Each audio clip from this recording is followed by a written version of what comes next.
Bora lá para uma revisão bem direta ao ponto dos artigos 131, 132 e 133 da Constituição.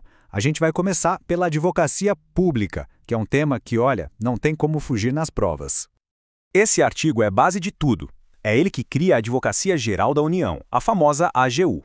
Na prática, o que isso significa? Que é a AGU que faz toda a consultoria e o assessoramento jurídico do Poder Executivo Federal. Beleza, agora vamos mergulhar na estrutura da AGU. E tem um ponto aqui que é a batata de cair em prova. Como é que se escolhe o chefe de tudo isso, o Advogado-Geral da União? Então o processo é bem direto e mostra essa ligação forte com a presidência. Quem nomeia é o presidente da República. Ponto. Não precisa passar por sabatina no Senado e também não precisa ser um membro da carreira. É um cargo de confiança. Os requisitos são claros: ter mais de 35 anos, um conhecimento jurídico reconhecido e, claro, reputação ilibada. E para sair, é da mesma forma. O presidente pode exonerar quando quiser. E aqui tem uma comparação que é clássica de pegadinha. Primeiro, a idade mínima. Para o AGU são 35 anos. Para ministro de Estado comum bastam 21. A segunda grande diferença está no julgamento por crime de responsabilidade. O AGU é sempre julgado pelo Senado Federal. Já o ministro de Estado vai para o STF. Mas atenção, apesar dessas diferenças, o STF já bateu o martelo e disse que o AGU tem sim status de ministro de Estado. Bom, saindo um pouco do nível federal, a gente desce para o artigo 132 da Constituição. Ele vai tratar das procuradorias dos estados e do Distrito Federal. Vamos ver como elas funcionam e quais são as principais diferenças em relação à AGU. Aqui a gente precisa entender um conceito fundamental, o princípio da unicidade. A ideia por trás dele é bem simples, é concentrar toda a representação jurídica do Estado em um órgão só, a Procuradoria Geral do Estado, a PGE. Isso vale para a administração direta, para as autarquias e para as fundações. Mas, como vamos ver, esse princípio tem limites. E esse esquema deixa bem claro onde o princípio para. A PGE representa a administração direta, as autarquias e as fundações. Mas e as empresas públicas e as sociedades de economia mista? Aí não. O STF já decidiu que elas ficam de fora. O motivo é que elas competem no mercado, têm uma natureza jurídica diferente, então elas precisam ter seus próprios departamentos jurídicos. E aí vem aquela pergunta que sempre gera dúvida. Procurador do Estado tem o tal do foro por prerrogativa de função? Essa é uma questão que, olha, já mudou bastante de entendimento no Supremo. E a resposta hoje é um sonoro não. O ponto central é esse. Diferente do AGU, procurador estadual não tem foro especial para crimes comuns. E mais, o STF deixou claro que as constituições dos estados não podem criar essa prerrogativa para eles. Olha aí outra diferença crucial entre o sistema federal e o estadual. Lá na União, o presidente escolhe quem ele quiser para ser AGU. Já nos estados, a história pode ser diferente. A lei estadual pode exigir que o Procurador-Geral do Estado seja um membro da carreira. E o STF acha isso totalmente constitucional, o que acaba fortalecendo a autonomia da instituição no nível estadual. Ok, agora vamos juntar algumas regras gerais, alguns julgados que são essenciais e que se aplicam a todos os advogados públicos. São aqueles pontos que os examinadores simplesmente adoram cobrar. Que número é esse? 90,25%.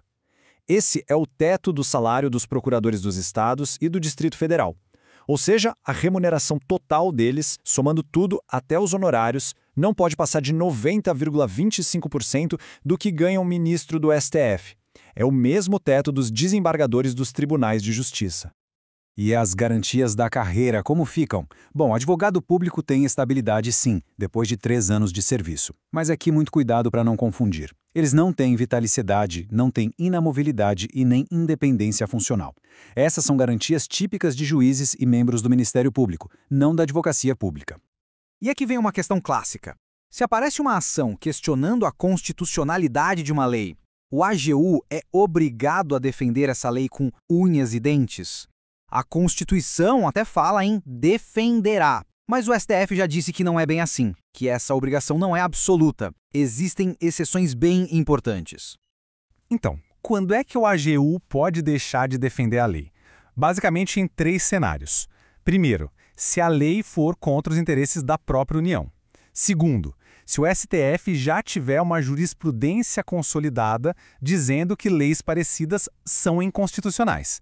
E terceiro, se a ação de inconstitucionalidade foi proposta pelo próprio presidente da República. Nessas horas, a defesa da lei não é obrigatória. Pronto, fechamos a parte de advocacia pública. Agora a gente vira a página e vai para o artigo 133, para falar da advocacia privada.